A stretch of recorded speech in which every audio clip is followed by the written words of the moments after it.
What insurance industry demands to boost insurance penetration in India. तो ये क्या खबर है और कैसे नो क्या डिमांड्स है इंश्योरेंस इंडस्ट्री की बूस्ट करने के लिए। 5 takeaways from the world economic forum 2023 meeting. तो ये क्या 5 टेकअवे है। जीआई काउंसिल का एक नया चेयरमैन आ गया है। ये एक इंस्टाग्राम पे मैसेज था, इसके बारे में ये खबर क्यों इंपॉर्टेंट है। फाइनेंशियल प्रोटेक्शन लेवल जो है वो इंक्रीज हो रहा है स्टडीली। इसमें इस खबर के अंदर क्या है, इस हेडलाइन में क्या है, climate change at the rate 2050 why Mumbai में गेट दैट सिंकिंग फीलिंग।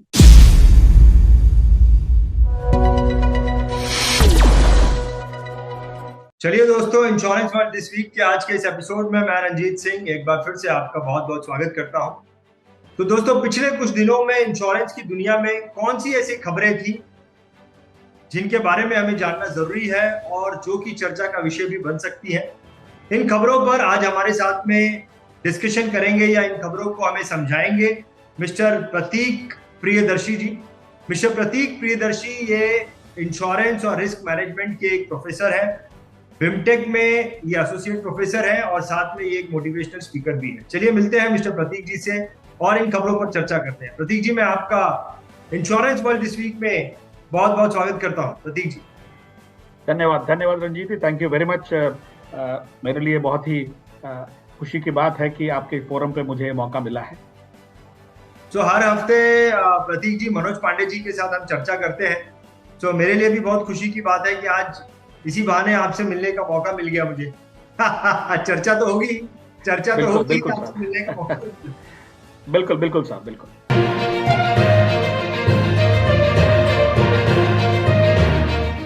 तो प्रतीक जी, न्यूज 18 में एक खबर आई थी कुछ दिनों पहले और उसकी हेडिंग थी what insurance industry demands to boost insurance penetration in India. मुझे ऐसा लगता है कि ये खबर जो है वो अभी 2023 के जो बजट आने वाला है उससे रिलेटेड है। तो ये क्या खबर है और कैसे क्या डिमांड्स है इंश्योरेंस इंडस्ट्री की बूस्ट करने के लिए, इसमें क्या लिखा हुआ है उसके बारे में थोड़ा समझाइए। रंजीत जी, हमारे जो इंडियन अर्थव्यवस्था है, भारतीय हमारी जो अर्थव्यवस्था है, उसमें बजट का एक बहुत ही बड़ा अहम भूमिका रही है। जब इंश्योरेंस की हम बात करते हैं तो हमारा ये मानना रहा है, और खासकर जब मैं ये कहता हूं कि हमारा ये मानना रहा है तो मैं ये कहना चाहता हूं कि इंश्योरेंस या बीमा क्षेत्र के जो लोग काम करने वाले हैं या जो जुड़े हुए लोग हैं, उनका मानना है कि हमेशा से बीमा को एक सेकंड सिटीजन का दर्जा मिला है जब बजट की बात आती है। जब ये कोविड-19 का जब इम्पैक्ट हमारे पास पड़ा था तो अचानक रातों रात लोगों को ये ख्याल आ गया कि हेल्थ इंश्योरेंस बहुत अहम चीज है। अच्छी बात है, अहम चीज है, इसमें कहीं कोई दो राय नहीं है, लेकिन साहब ये भी तो सोचिए आप कि अगर हेल्थ इंश्योरेंस का प्रीमियम ज्यादा हो जाता है तो कॉमन मैन कहां से देगा उसे। आज हम 18% जीएसटी चार्ज करते हैं हेल्थ इंश्योरेंस पर या लाइफ इंश्योरेंस पे। That's almost 1/5 of the entire premium.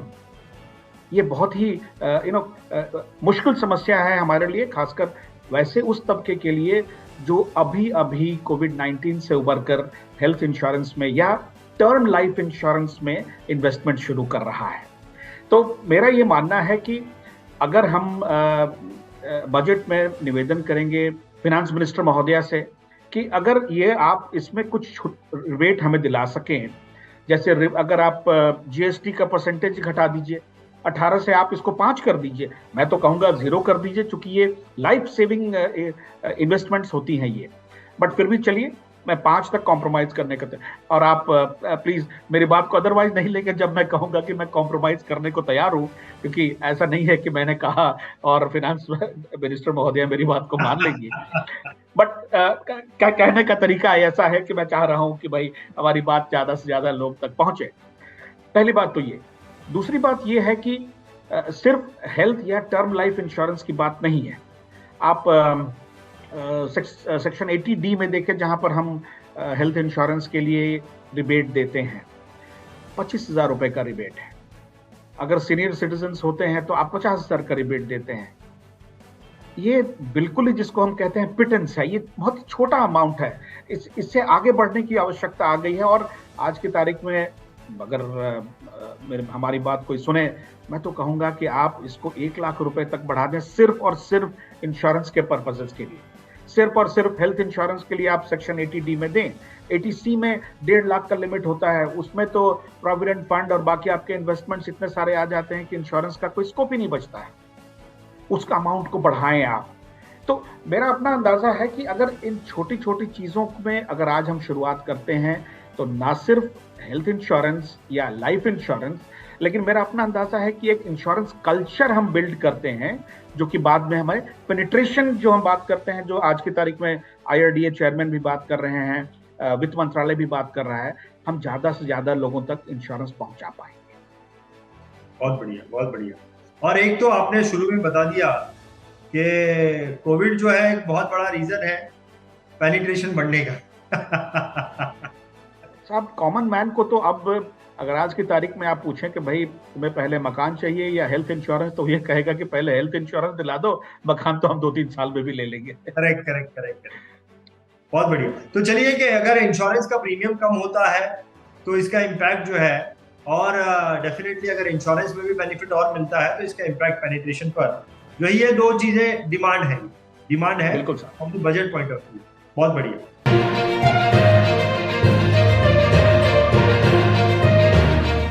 एक खबर आई थी मैकिन्सी एंड कंपनी के वेबसाइट में, उनके पोर्टल पर ये खबर आई थी कि 5 takeaways from the world economic forum 2023 meeting. तो ये क्या 5 टेकअवे है जो वर्ल्ड इकोनॉमिक फोरम हुआ 2023 में, उसके बारे में थोड़ी सी जानकारी प्रतीक। रंजीत जी, ये डावोस मीटिंग की बात कर रहे हैं, जनवरी 21 को जो खत्म हुआ था वर्ल्ड इकोनॉमिक फोरम का। और हमारा मानना है कि जो वैश्विक समाचारों का जो एक मूल्यांकन होता है, उसमें डावोस के न्यूज़ को बहुत अहमियत दी गई थी। वर्ल्ड इकोनॉमिक फोरम के हिसाब से 5 चीज़ें हैं जिन पर खास ध्यान देने की आवश्यकता है। उसमें सबसे पहली चीज़ है वो ये कि आज की तारीख में जो हम बात करते हैं ना ग्लोबल डिसरप्शंस की, तो ग्लोबल डिसरप्शंस रहेंगे। अब पहले हम ये मानते थे कि साहब ओके, साल भर 6 महीने की बात है, कोविड आ गया, कोई बात नहीं है, हम आगे बढ़ जाते हैं। अब ऐसा नहीं है। अब इस तरह की चीजें या फिर जो इम्प्रूवमेंट्स, इनोवेशंस हैं, वो आते रहेंगे। डावोस कॉन्फ्रेंस का मैसेज ये था कि हमें आपको इन चीजों के लिए तैयार रहना होगा कि इस तरह के डिसरप्शंस हैं, they are all part of life now.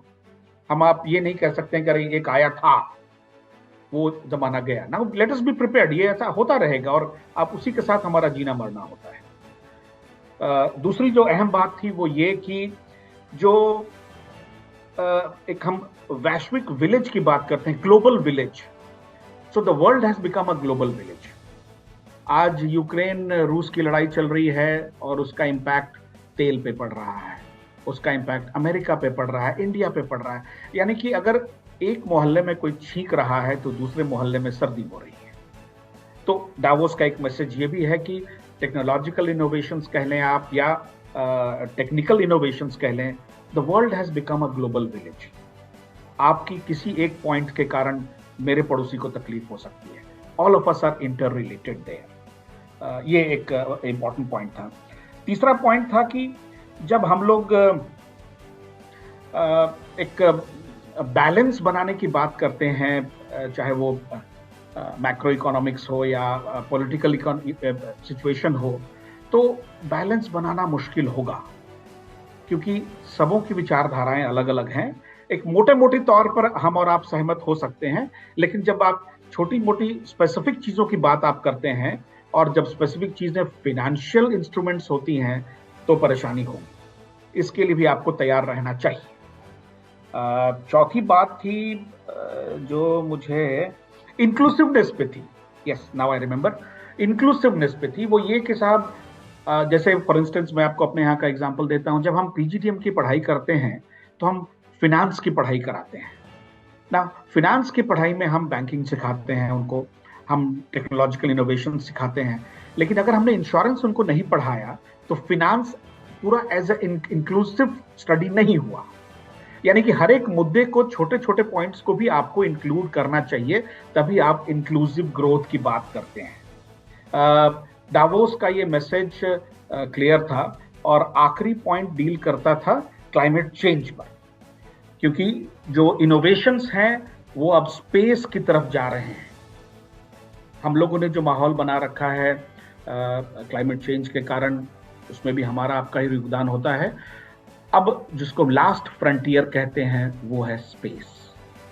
तो हम अब स्पेस की तरफ बढ़ रहे हैं। हमारे इनोवेशंस स्पेस ओरिएंटेड अब होने चाहिए, क्योंकि बाकी तो कोई जगह बची नहीं हमारे पास। डावोस का मैसेज बहुत बहुत क्लियर है और मेरा अपना मानना है कि भारत एक वैश्विक गुरु के रूप में इस स्टेज पर उभर कर आया है। बहुत बढ़िया, बहुत बढ़िया। सो आई थिंक ये सब जो इन्फॉर्मेशन आपने बताई है, ये हमारे विजन को जो है वो बहुत ब्रॉड कर देती है। अगर ये खबर मैं समझता हूँ, ये खबर को मैं सुनता हूँ, तो एज अ मार्केट प्लेयर होने के नाते मेरा विजन जो है वो बहुत ब्रॉड हो जाता है। और इसीलिए मुझे लगता है कि ये खबर जो है वो इम्पोर्टेंट है। इंश्योरेंस इंडस्ट्री में, फाइनेंशियल इंडस्ट्री में काम कर रहे लोगों के लिए ये खबर इम्पोर्टेंट है।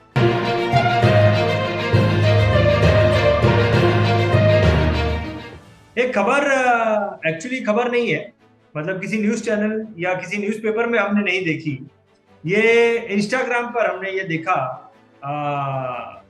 मैसेज था एक, जो कि जीआई काउंसिल का एक नया चेयरमैन आ गया है। ये एक इंस्टाग्राम पे मैसेज था। इसके बारे में ये खबर क्यों इंपॉर्टेंट है? जीआई काउंसिल का एक नया चेयरमैन आ गए हैं, ये खबर क्यों इंपॉर्टेंट है, इसके बारे में थोड़ी सी जानकारी दी।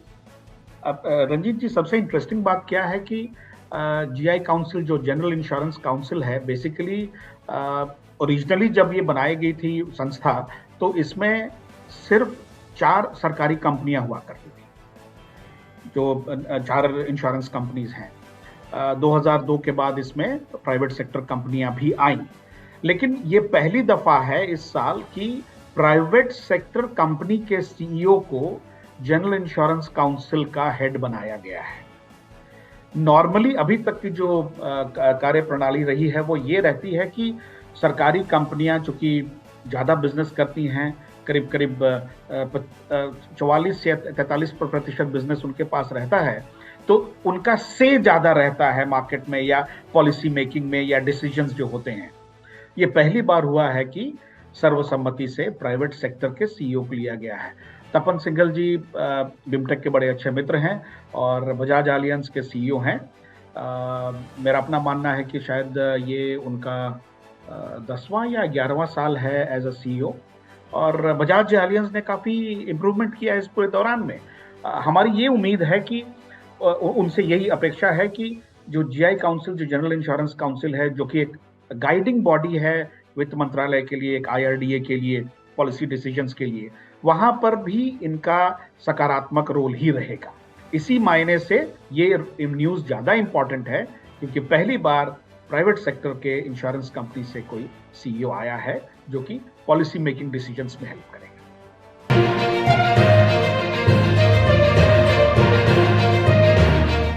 एक खबर थी प्रतीक जी, Asia insurance review.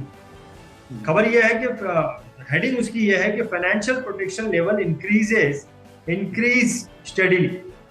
Financial protection level जो है वो इंक्रीज हो रहा है स्टडीली। इसमें इस खबर के अंदर क्या है, इस हेडलाइन में क्या है, वो बताइए। रंजीत जी, बेसिकली ये जो खबर है, एक private sector life insurance company है, मैक्स लाइफ इंश्योरेंस कंपनी, उन लोगों ने काफ़ी जद्दोजहद किया है इस मामले में अवेयरनेस बढ़ाने के लिए। तो उसको कहते हैं इंडिया प्रोटेक्शन कोशेंट, IPQ।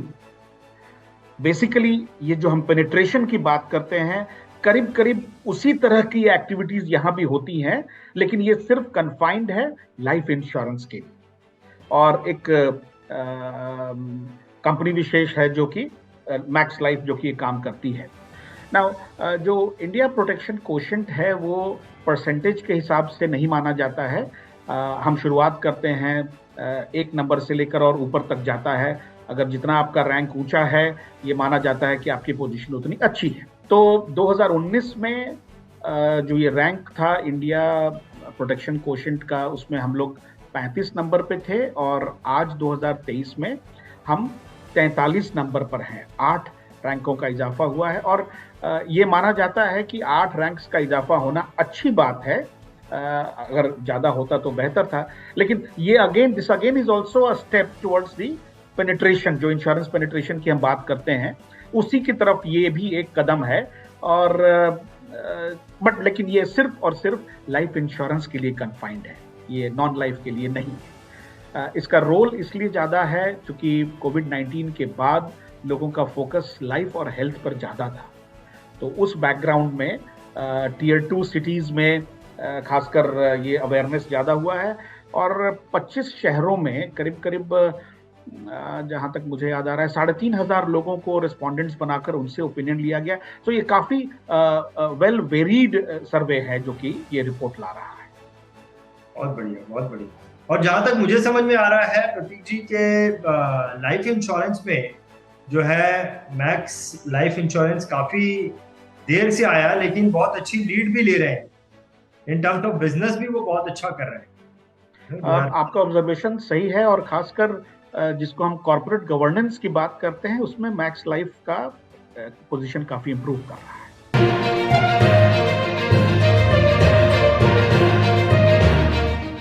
एक खबर आई है, एक हेडिंग है, climate change at the rate 2050, why Mumbai में गेट दैट सिंकिंग फीलिंग।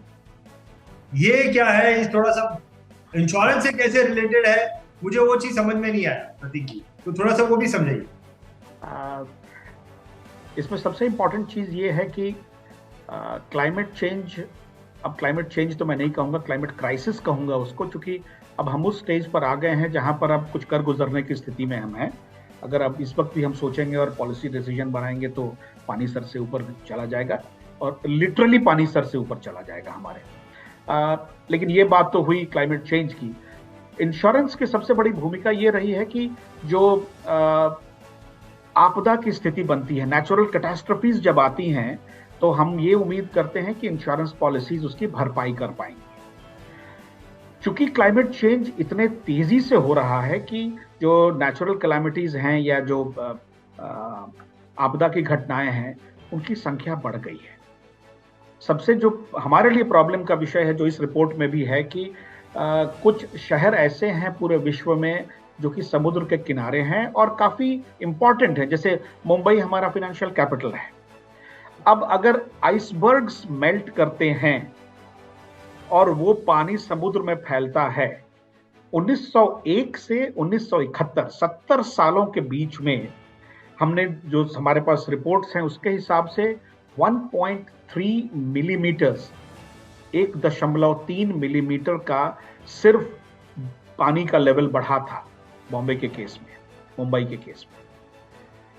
1971 से 2006 के बीच में वो 1.9 तक गया, 1.9 mm, और 2006 से 2023 के बीच में वो 3.7 तक गया है। ये स्थिति अलार्मिंग है, क्योंकि अब आज की तारीख में तो हम तो मुंबई में तो जगह है नहीं, हम समुद्र से रिक्लेम करते हैं लैंड। इनफैक्ट मुंबई में there is an area called reclamation. तो एक तो आपके पास जगह नहीं थी, दूसरी आपने समुद्र से वो जमीन ले ली, तो नेचर हिट्स बैक। हम और आप भले बर्दाश्त कर लें, नेचर नहीं बर्दाश्त करता। एंड क्लाइमेट चेंज की अब स्थिति ये है कि अगर ये पानी का लेवल बढ़ता जाता है तो the financial capital may have to be shifted from there.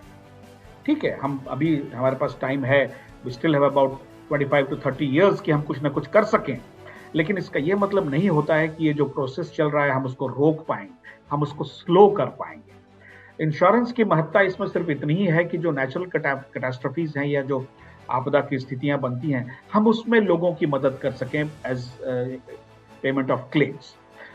लेकिन उसमें भी समस्या ये है कि जो नेचुरल कैटास्ट्रोफीज हैं वो इतने बड़े पैमाने पर होती हैं कि एक इंश्योरेंस कंपनी तो बिक ही जाएगा पेमेंट करने में। इसलिए उसमें री इंश्योरेंस का भी रोल आता है और पूरी देश की सरकार उसमें इन्वॉल्व होती है। बट ये न्यूज़ बिल्कुल ही एनकरेजिंग नहीं है और मेरा अपना मानना है कि वाई सिर्फ मुंबई ही क्यों, देश के बाकी हिस्सों में भी लोगों को अलर्ट हो जाना चाहिए। बहुत बढ़िया, बहुत बढ़िया। सो मिस्टर प्रतीक, मुझे ऐसा लगता है कि आज जिन खबरों पे हमने चर्चा किया है, ये खबरें हमारे विजन को दूरदृष्टि के हिसाब से अगर मैं देखूं तो ये हमारे लिए बहुत इंपॉर्टेंट, सारी ही खबरें जो है वो हमारे विजन को ब्रॉड करने के लिए जो है बहुत इंपॉर्टेंट है। फिर चाहे मैं एक इंश्योरेंस एजेंट के रूप में काम करता हूं या फिर इस इंश्योरेंस इंडस्ट्री में किसी भी लेवल पे काम करता हूं, मेरे विजन को जो है बहुत ब्रॉड करने का आज की खबरों ने काम किया है। और प्रतीक जी, मैं आपको धन्यवाद करना चाहूंगा कि बहुत ही सुंदर तरीके से डिटेल वे में और बहुत ही सुंदर सुंदर खबरों को आपने जो है हमारे साथ में आज डिस्कस किया। बहुत बहुत धन्यवाद प्रतीक जी। थैंक यू रंजीत, शुक्रिया, थैंक यू वेरी मच। बहुत बहुत BITV चैनल पर आपका स्वागत है। BITV यूट्यूब चैनल पर सब्सक्राइब करिए, बेल आइकन दबाएं।